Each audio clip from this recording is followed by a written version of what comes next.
Who's making the garment from Prabhupada now? Is that Angie? Yeah. It's very nice.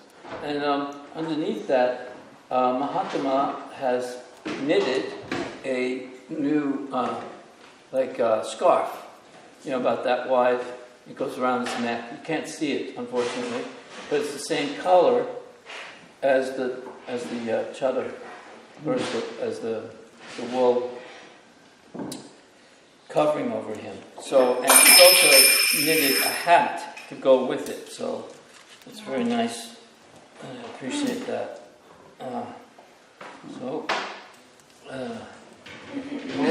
Namo, any announcements? Yes. What? Yes. We have Yashoda Sachi visiting. Is my god sister and her son Neil. What? Her son Neil. Neil. Yeah. They from here, or Yeah, well, she's been living in New Orleans for the past few years. Oh, I see. Maybe that's where I've seen you. I met her in India a long time ago. Oh. And so, You look very familiar. Maybe I saw you once in New you Orleans. may have seen her not sure she was there. I didn't. Or a different time, yeah. Anyway, nice having association. So, okay. Om Namo Bhagavate Vasudevaya. Om Namo Bhagavate Vasudevaya. Om Namo Bhagavate Vasudevaya. Om Namo Bhagavate Vasudevaya. Om Namo Bhagavate Vasudevaya. Om Namo Bhagavate Vasudevaya. Narayanam Namaskritya Naram Chaiva Narottamam Devim Sarasatim Vyasam Tatam Jayam Udiriye. Instead of a picture of Krishna, we have Florida. The map of Florida. So, text 32. Oh, before reciting Srimad Bhagavatam, which is our very means of conquest, we should first offer our respectful obeisances to the Supreme Personality of Godhead in the Rhine, to Narayan Rishi, the supremest human being, And to Mother Saraswati, the goddess of learning, to Srila Vyasadeva, the author, and to Srila Prabhupada, our spiritual master. Nama Om Vishnu Padaya Krishna Prastaya Bhutale Srimate Bhaktivedanta Swami Iti Namane Namaste Saraswati Devi Gauravani Prachari Nivasesha Sunyabhadi Kaskita Disatarani. So we're reading from Canto 1, Chapter 18, and it's text 32. So please repeat. Tasya Putro Ati Tejasvi Touch. Should I put this up a little bit? Can you hear anyway? You don't need that. You don't need me. I think my voice is loud enough. Tasya Putro Tejasvi Viharan Balako Arbakai Viharan Balako Rabakai Viharan Balako Ribakai Ragyagyam Prapitam Tatam Ragyagam Prapitam Tatam Ragyagam Prapitam Tatam Shrutva Tatredam Abravit Shrutva Tatredam Abravit Tasya Putro Titejasvi Viharan Balako Ribakai Ragyam Prapitam Satam. Yeah, I said that incorrectly. It's Ragyagam Prapitam Tatam Shrutva Tatredam Abravit Tasya Putro Titejasvi Viharam Balako Rababrakai Ragyagam Prapitam Tatam Shrutva Tatredam Abravit. Was that 3 times? Okay. Next.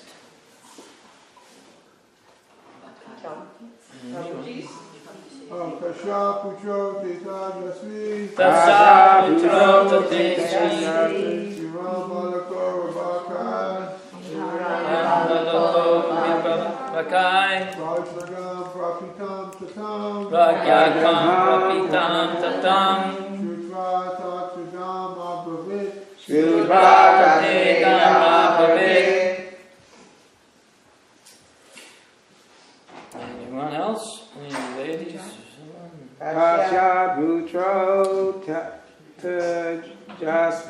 Putro Tejasvi Viharan Balako Rabhakai Viharan Balako Rabhakai Ragnagam Patitam Tatam Ragyagam Prapitam Tatam Rutva Tetradam Abravit Shrutva Tatridam Abhavit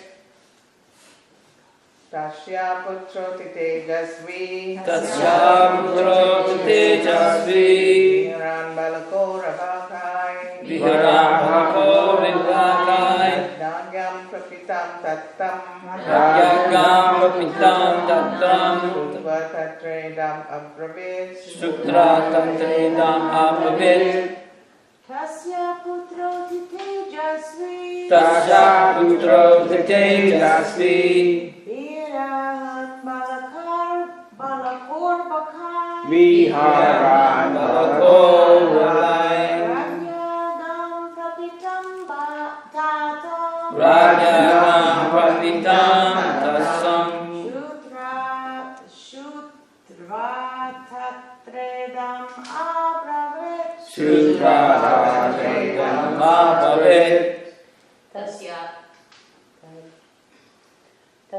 putro tejasvi Tasya Putro Tejasvi Viharan balako rabai Viharan Balako Rabhakai Rajdahan prapitam tatam Ragyagam Prapitam Tatam Shutva tatredam abravit Shrutva Tatridam Abhavit Tasya putro titejasvi Tasya Putro Tejasvi Viharam balakor bakai Viharan Balako Rabhakai Ragyagam prapitam tatam Ragyagam Patitam Rutva tatredam abravit Sutra Abravit. Okay, so then this is the word for word.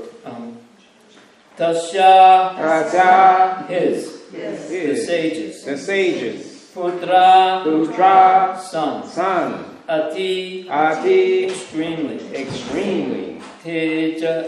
Tejasvi, Tejasvi, powerful. powerful. Viharan, Viharan, while playing. while playing. Balaka, Balaka, with boys. with boys. Arabakai, Alakai, who were all childish. were all childish. Ragya, by the king. By the king. Agham, Agham, distress. distress. Prapitam, Prapitam, made to have. made to have. Tatam, Tatam, the father. the father. Shrutva, Rutva, by hearing. by hearing. Tatra, Tatra, then and there. then and there. Idam, Edam, this. this. Abravit, Abravit, spoke. spoke. Okay, so the translation I'll say, and then you repeat after me. The sage had a son The sage had a son who was very powerful, who was very powerful, being a Brahmana's son. being a Brahmana's son. While he was playing with inexperienced boys, While he was playing with inexperienced boys, he heard of his father's distress, he heard of his father's distress, which was occasioned by the king. which was occasioned by the king. Then and there, Then and there, the boy spoke as follows. the boy spoke as follows. The sage had a son who was very powerful, being a Brahmana's son. While he was playing with inexperienced boys, he heard of his father's distress, which was occasioned by the king. Then and there, the boy spoke as follows. It seems as though it's like I should read the next verse, but Prabhupada did a purport, and I don't want to throw off anybody else if they've already started studying for something. So it just says, then and there, the boy spoke as follows. Okay, well, we'll just wait and find out what he said. Purport by Srila Prabhupada. Due to Maharaj Parikit's good government, even a boy of tender age who was playing with other inexperienced boys could become as powerful as a qualified Brahmana. This boy was known as Shringi, and he achieved good training in brahmacharya by his father, so that he could be as powerful as a brahmana, even at that age. But because the age of Kali was seeking an opportunity to spoil the cultural heritage of the four orders of life, the inexperienced boy gave a chance for the age of Kali to enter into the field of Vedic culture. Hatred of the lower orders of life began from this Brahmana boy. Under the influence of Kali, I should read that so that it makes sense. Hatred of the lower orders of life began from this Brahmana boy under the influence of Kali, and thus cultural life began to dwindle day after day. The first victim of Brahminical injustice was Maharaj Pariksit, and thus the protection given by the king against the onslaught of Kali was slackened. So once again, the sage had a son who was very powerful, being a Brahmana's son. While he was playing with inexperienced boys, he heard of his father's distress. He didn't see it, he didn't know the details, he just heard some gossip, some talking, which was occasioned by the king. Then and there the boy spoke as follows.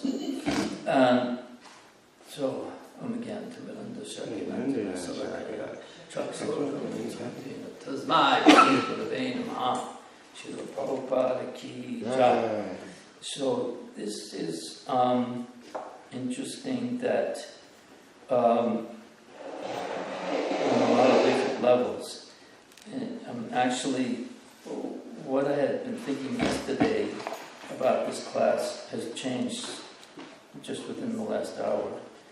So we'll see how it goes. What I found interesting here is that he just took it on the word of some other childish, and the term is childish boys. Inexperienced, it says inexperienced boys.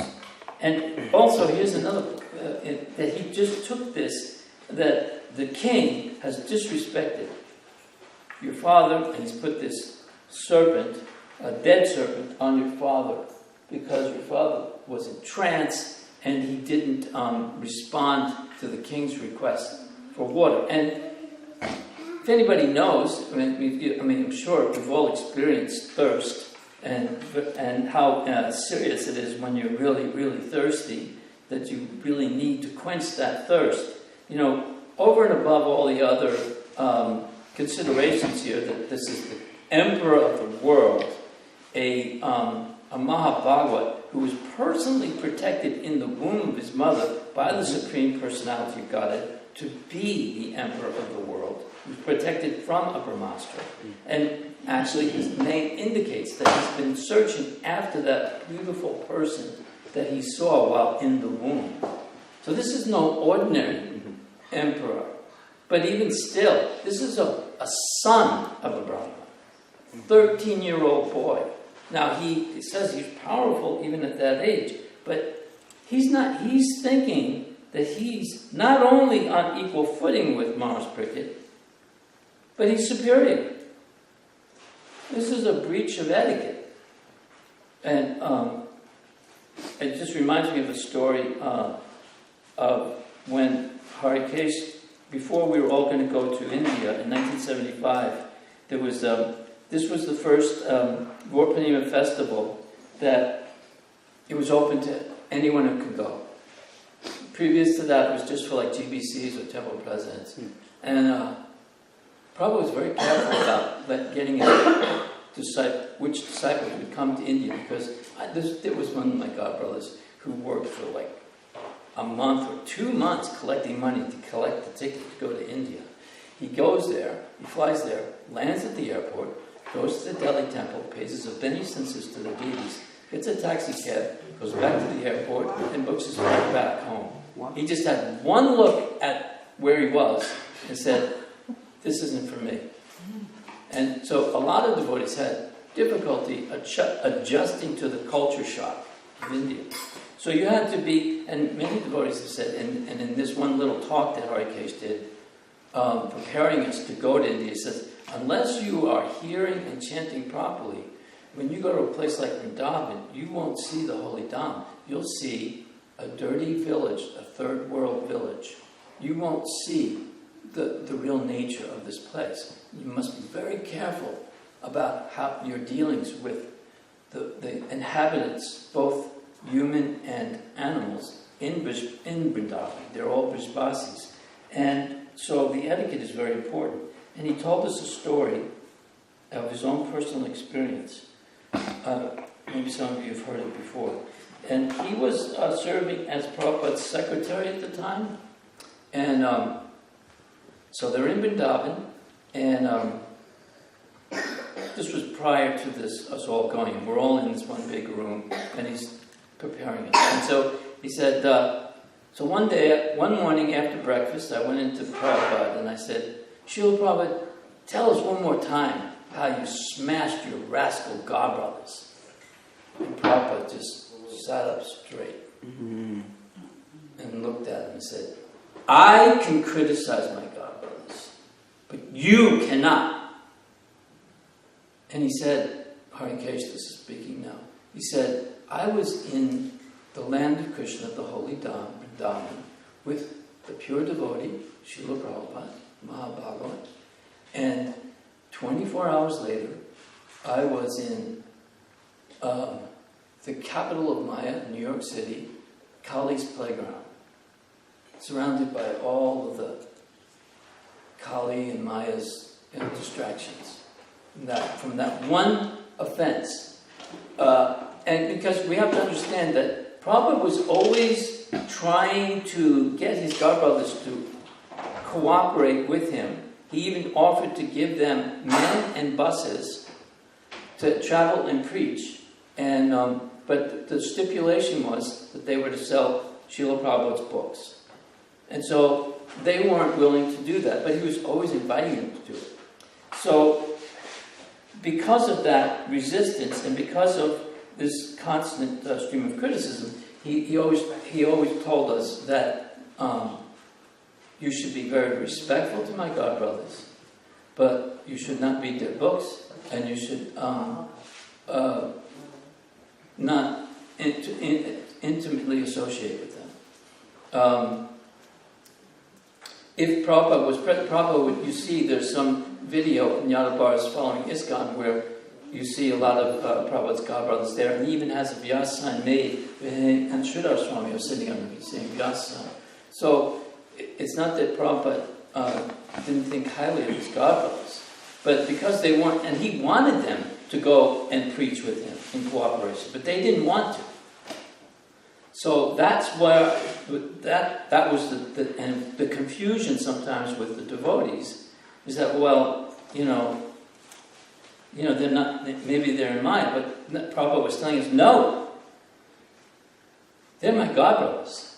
You can't talk like that about my godbrothers. They may not be cooperating with you, but still, it's not like you all of a sudden in spiritual life you can surpass the etiquette. You can't become equal to your guru or surpass your guru. It's not like the material world. So, but that's another another side to this story. So this young boy was thinking he was equal or superior because of his caste, because his father was qualified Brahmin, and he was being trained as a Brahmin, and Maharaj Pariksit was just a Kshatriya. So he felt that he was in a superior caste, and that who was this Kshatriya to insult my husband, my father? And he didn't know this. He didn't know what his father thought of this incident. He didn't know the details of the incident, and he just immediately assumed, and he acted in an impetuous way. And then I was thinking that just this morning it dawned on me. I had some other things I wanted to talk about, but it dawned on me. It reminded me of the story of Sargulsen is dead. You know the story? Sargulsen? Sargulsen is dead. It's a famous example that Prabhupada talks about. In India, there are washermen who go around to the villages and they collect people's laundry, and they usually have what we would call an ass, a donkey. But in this story, Prabhupada uses the word ass.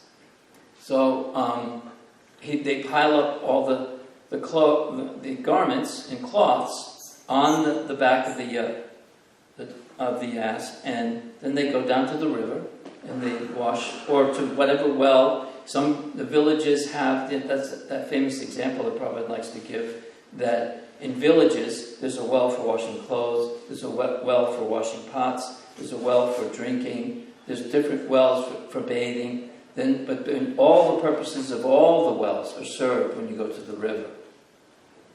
So Prabhupada,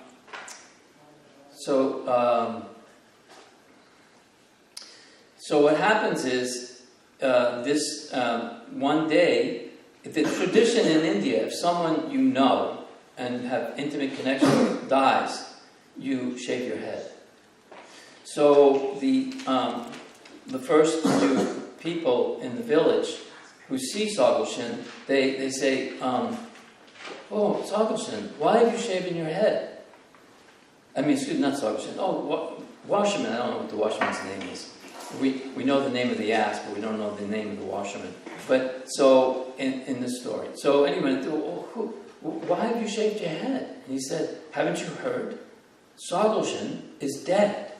And not wanting to admit that they didn't know who Sagoshin was, they assumed that it must be someone very important. So they too shaved their head out of respect. And then and this sort of goes around, like another person sees them in the village, you're buying some fruits and vegetables. Why have you shaven your head? Haven't you heard? Sagoshin is dead. Sagoshin?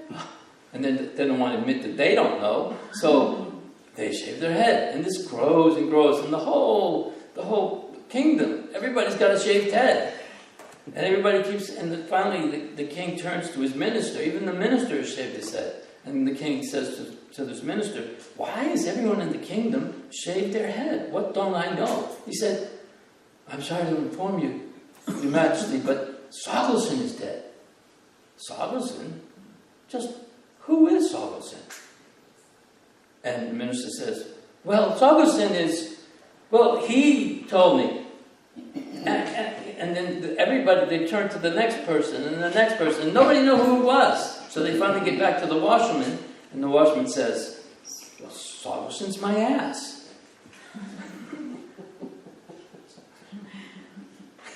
This is a story Prabhupada used to love to tell. That based on, and this also ties in with this is another story, like a Prabhupada said. This devotee, Nanda Kumar, was one of Prabhupada's on-again, off-again servants. And he was always into raw foods and introducing Prabhupada to various raw diets and health and so on. Health food and things like that. And Prabhupada, one time did eat one of his meals and said, this is very good. So then he's thinking, good, I've got Prabhupada on this diet now, raw vegetables and raw food. And the next day, he asked Prabhupada, "So what would you like me to cook?" And he goes, "Chapati's, rice, and dal." That was nice once, but let's get back to that. So anyway, one time he happened to find some boysenberries. Anybody know this story? Anybody heard this? Yes. So he brings it in, and Prabhupada says, "What's this?" And Nanda Kumar says, "Oh, these are boysenberries." Prabhupada says, "Did you say boysenberries?" So, no. It's boysenberries. What is that? Oh, it's a nice berry. It's not like a strawberry or a raspberry. It's something. It's very interesting taste. He describes the taste. Why try it, Prabhupada? Try it. He said, "Wow, I was thinking you said boysenberries." Oh. And then he tastes it and he says, "Oh, this is quite good, very good." So then some time passes and Nanda Kumar finds himself in a different temple, in a different setting, and he's in a kitchen. And someone is starting to prepare something with boysenberry. And one of the other devotees walks in and sees that and says, no. Prabhupada said these are poison. Whoa. And so, he went back to tell Prabhupada, they're saying that boysenberries, that you've said it's poison because you first thought I was saying poison. He said, I say so many things. So in this way, you have to have the and then there was, he also gives the same point about, there was, I remember as a new brahmachari in the early days, that there was a limit of how many chickpeas a brahmachari could eat. Some temples it was 6, some places it was 9, sometimes it was 11, so I've heard as many as 21. And there was always arguing, no, I heard it's this, it's that. It's because it's a lot of protein, it might not be good for the celibacy and so on. So, again, there was a big heated thing, and they went back and asked Prabhupada, said, eat as many chickpeas as you can eat.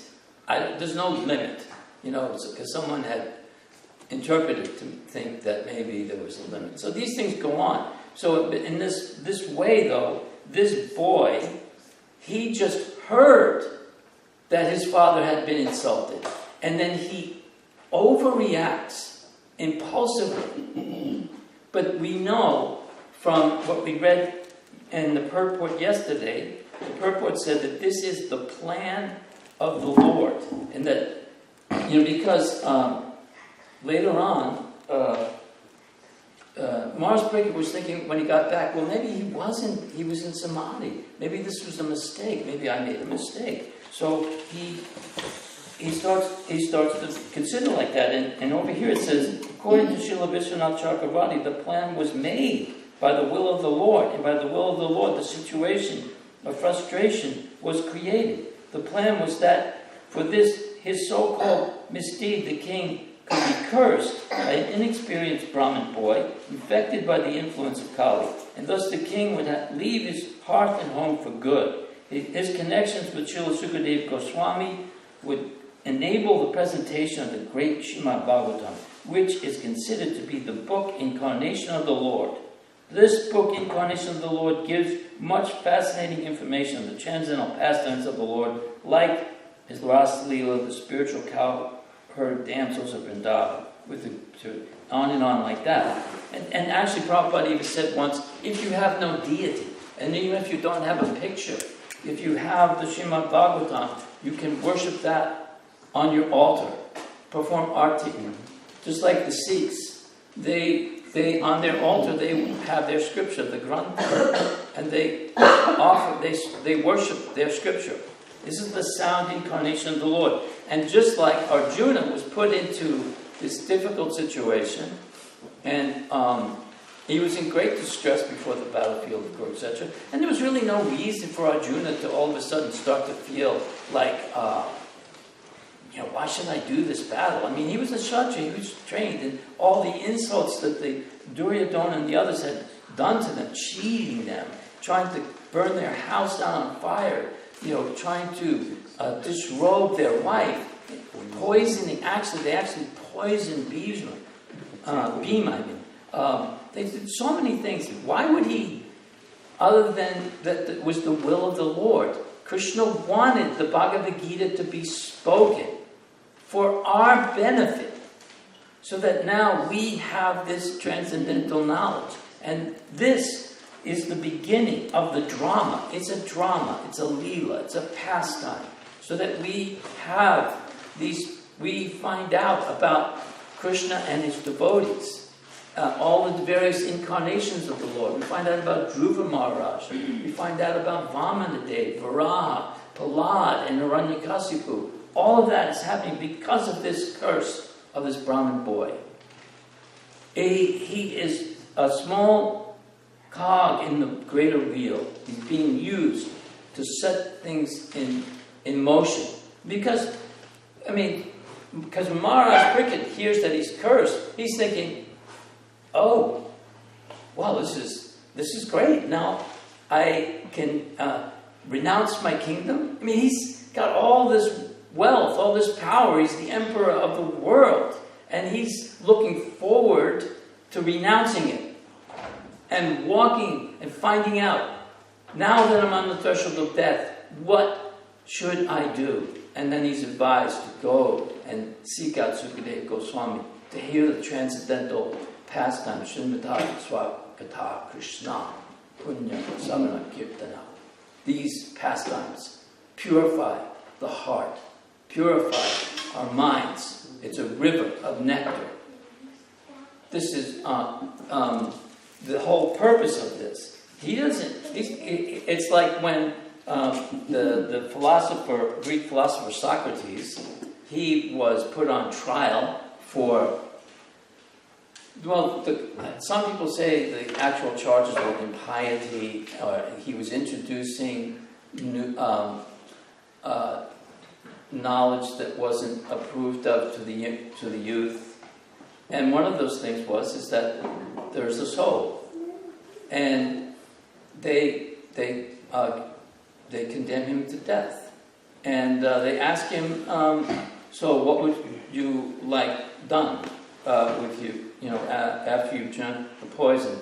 He said, well, you can do whatever you want with my body, but you can, I'm not going to be there. Try and catch me. I'm gone. What? If you can. If you can. Try and catch me. You can burn it, you can... It reminds me of another example Prabhupada gave once. In an early lecture in 1966. It may have even been in the loft. I'm not sure, but it sounded like he was talking in the loft, not in the storefront. It's really early. And he was saying that a man spends his whole life trying to build a house. Get the best design, the best materials, to make everything really first class, so you can live comfortably in it, knowing full well that this house will be set on fire and burned. Meaning, in India, this means the house is the body, and we live in this house. So we go to great lengths to make sure that our body is fit, healthy, and strong, and we decorate it with the finest clothing and maybe jewelry, depending on our circumstance. Knowing full well that the body is destined to be burned in the crematorium. You invest so much money in decorating something that's going to burn. And that Mars Brickett had no difficulty in his being cursed. He thought it was a blessing, and and he was very eager to go search out and find Sukadeva Goswami to sit down on the bank of the Ganges and hear the pastimes of the Lord. This is the beginning of Kali Yuga, and that also introduces so many other things, like it sets the stage for Lord Chaitanya to appear, and all of his wonderful pastimes, and it sets the stage for the introduction of the congregational chanting of Hare Krishna, Krishna Krishna, Hare Hare, Hare Ram, Ram Ram, Hare Hare. And sometimes people, they don't want things to change. They want things to stay as they are. They don't want to know that there's another world beyond this world.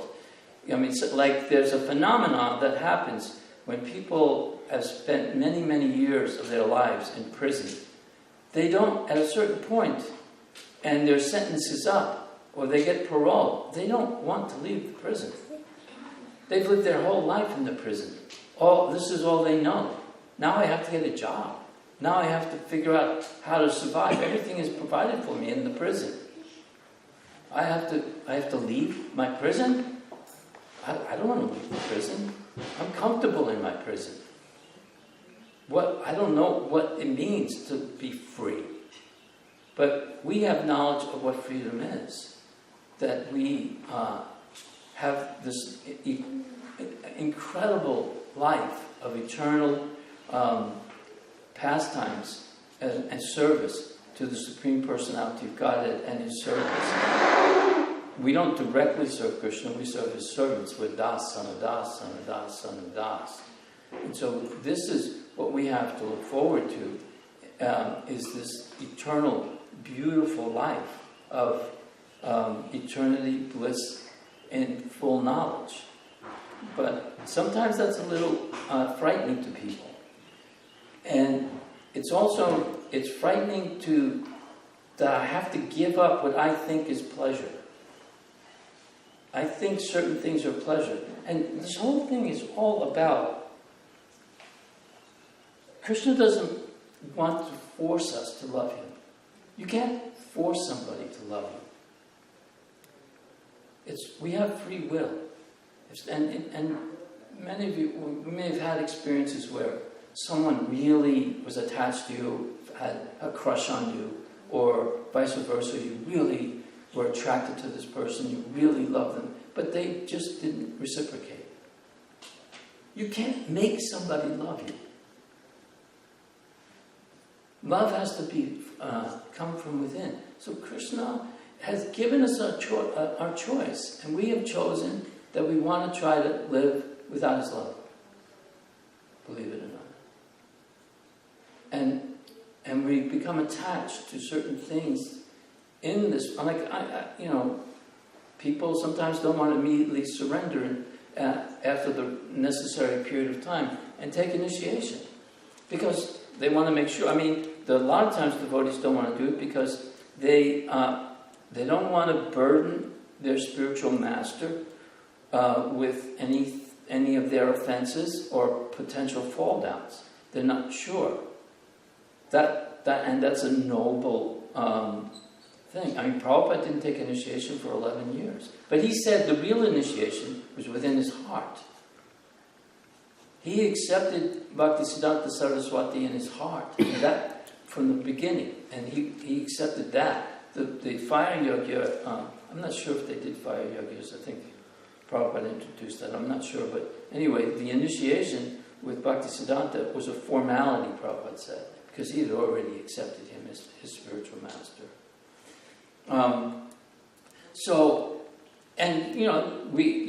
To give up certain things that we're habituated to, and then, I can do it, I'm doing it now, but you don't know later. So you want to make sure that you're going to do the right thing. But the real point is that this is a process of trying to purify our hearts. Like a mirror that's covered by, you find it in the attic and it's been sitting up there for generations and it's just covered with dust. And slowly you start to be able to see a cloudy reflection. And then slowly you start to see your face, yourself. You clear off the dust. And then you can see who you are. This is our position, that we're trying to clean our hearts so that then, yes, I'm a part of Krishna. Krishna's, I am the servant of the servants of Krishna. He's real. And I will not die when this body dies. And every one of us will be faced with death.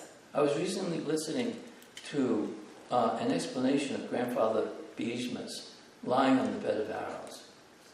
And it was really the devotee that was talking. Actually, I heard two different ones, now that I think about it. And some of it, I never really stopped to consider that every part of his body had an arrow going through. Every vital organ. There was no space for another arrow. He's completely in pain, and he won't accept anything. Duryodhana tries to give him a pillow for his head, and he rejects it. But then apparently, and I'm not sure if this, there may be different versions of the story, but Arjuna puts his bow, the bow underneath his head, and he rests his head on that Arjuna's bow. And it's said that one of his main concerns was that people misunderstood his actions and they misunderstood his intentions. Why he chose to fight with the Gurus. That he was concerned about. And some people say they compare it to Vibhishan, who was the brother of Ravana, that he also felt that, he was loyal to his brother, but, he saw that his brother, he didn't agree with his brother, what he was doing, and finally he had to make the break. But, and initially people in Ram's camp didn't trust him. They thought he was a spy. So, but Bhishma, there was three things that was there he was experiencing. He was experiencing satisfaction that he knew now the rightful heirs were on the throne. Yudhisthira and his brothers.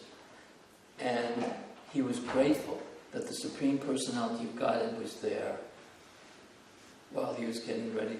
And he could choose to leave at any time. And so he was grateful that Krishna was there. But he regretted the death of all of these friends, cousins, and everyone who died in the battle. That he regretted.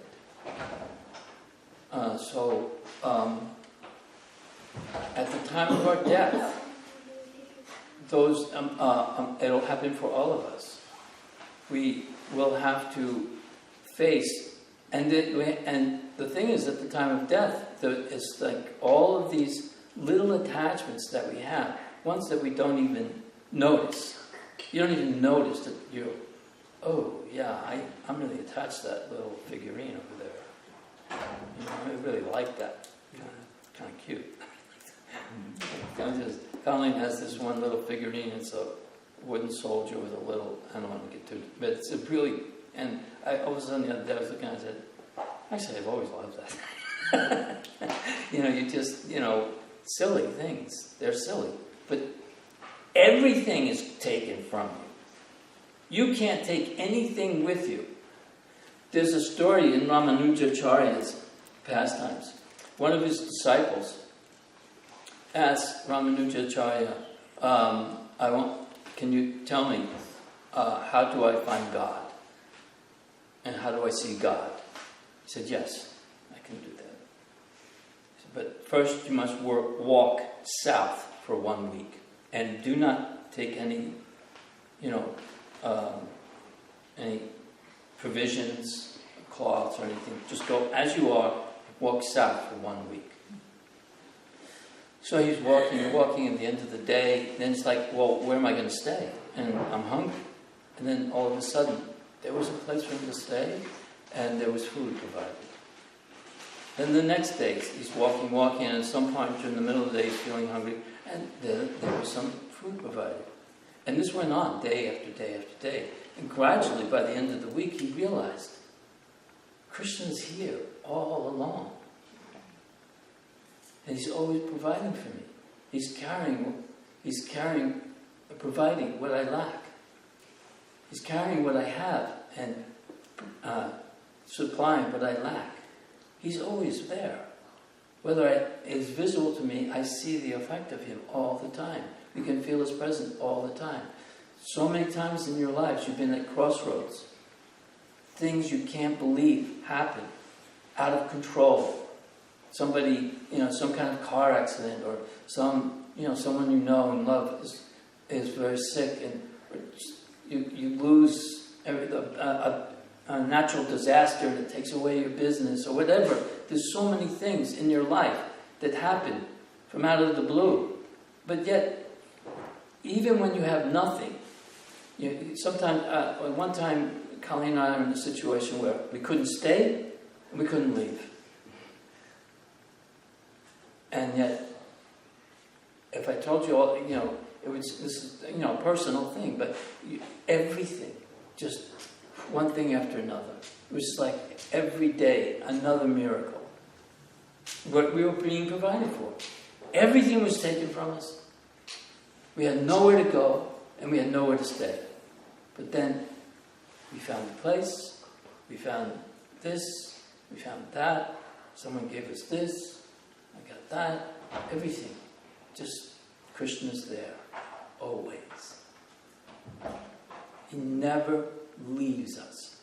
We are a Rath Yatra cart, our body. We're carrying Super Soul. I think he's 8 or 9 inches tall in our heart.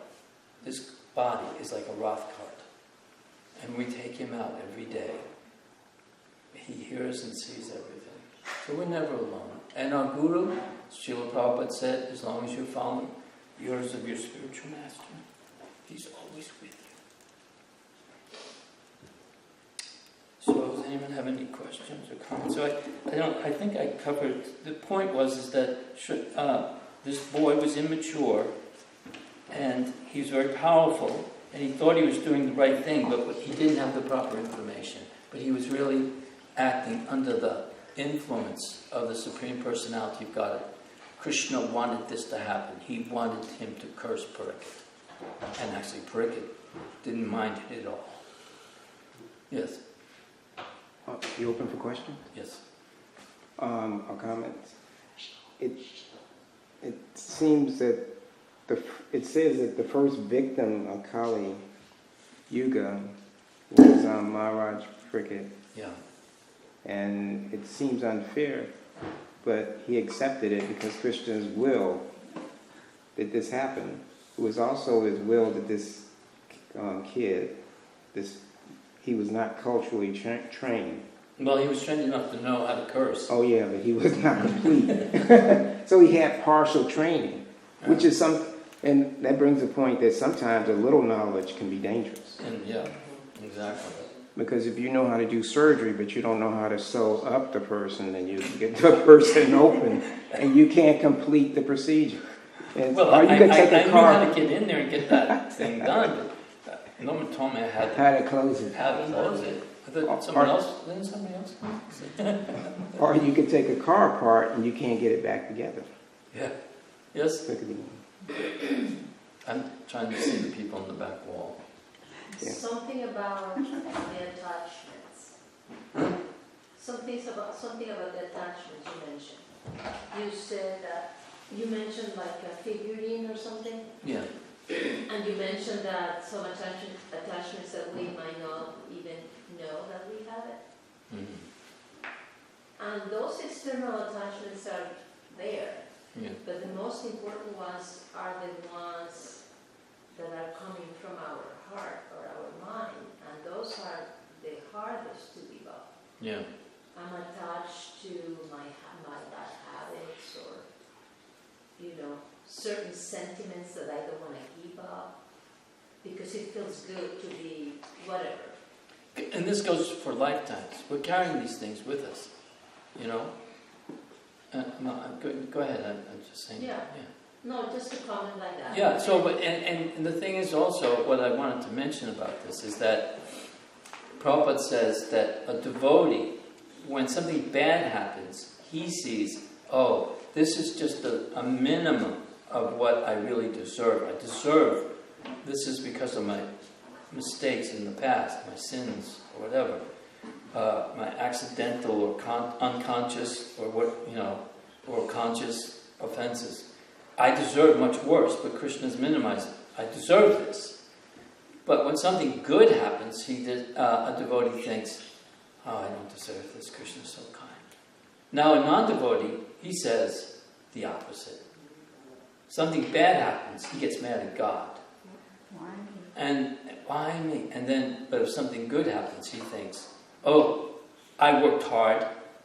I did this. Even this, Prabhupada, I just heard him say that Vivekananda, when he came to America, and I don't remember when that was, but I think it was 100 plus years ago, he spoke in Chicago. And he said, why are you all so, thanking God? You did the work. You're the ones who did it. God had nothing to do with it. Did you have your hand up, Prabhupada? Oh, you did I too. was just going to say, one consideration about attachments is that you can't just say, don't be attached. You have to, if you have some material attachment, then you have to replace that attachment with something that's conducive to your Krishna consciousness. So that means the spiritual master, Seva for the Vaishnavas, all of the prescriptions that Prabhupada has given, living in a holy place, chanting Hare Krishna, and that's the way that we become detached by replacing that attachment. Giving up your sandy sweet rice when somebody has a cup that without saying. Positive, Prabhupada always says this is a positive renunciation, a movement. You give up the lower taste for the higher taste. Yes? Me? My turn? Yeah, sorry. You were talking about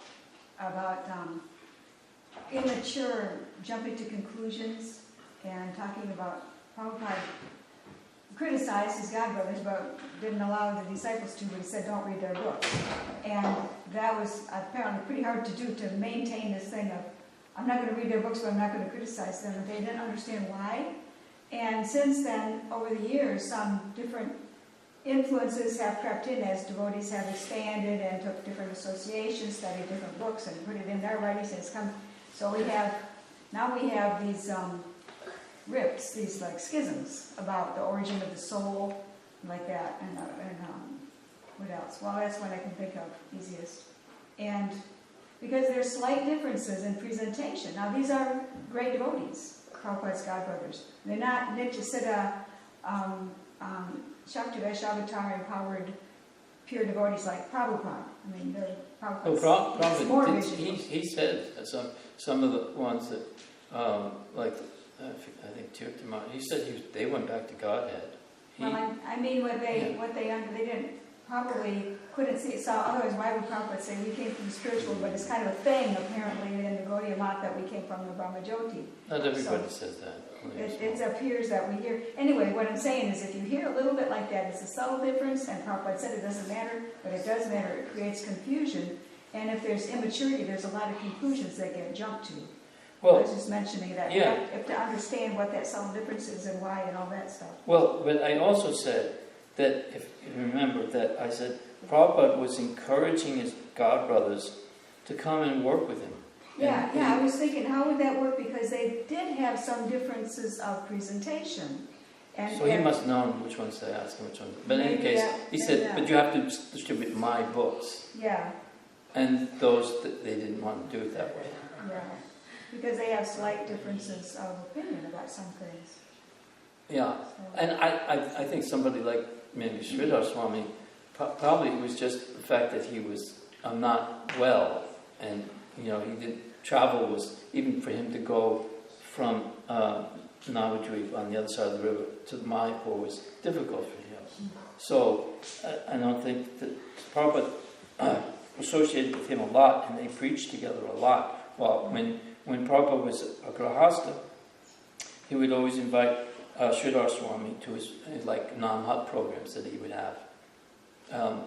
And sometimes some people say that Prabhupada the draw was that Sridhar Swami is a sannyasi, and Prabhupada was a Grahasta, but Prabhupada ended up doing most of the talking.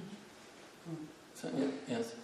I was just thinking when she was saying that how, there are so many little discrepancies and people come all the time and they, like even within our movement, the book discrepancies and things, and you just have to, really have faith in the process that you're surrendering to. Whether it's, Srila Prabhupada's books, Srila Prabhupada's ISKCON, once you surrender to that, then it's kind of like, well, so many ideas may be there, but Prabhupada said he gave us what we needed to go back home to Godhead. Right. And so one time I was in Mayapur and I went to hear this one lecture. And in the lecture they were talking about that, like where did we come from? Did we come from Jyoti, the spiritual world? Where did we actually come from? So I went and I asked. This was in Mayapur, yeah. And so I asked my spiritual master, Shakti Swami. I said, well, what's up with that? And he said, we had talked about this and no one was supposed to bring that up because it's like the hot topic on, the table. And he said that Srila Prabhupada said, it doesn't matter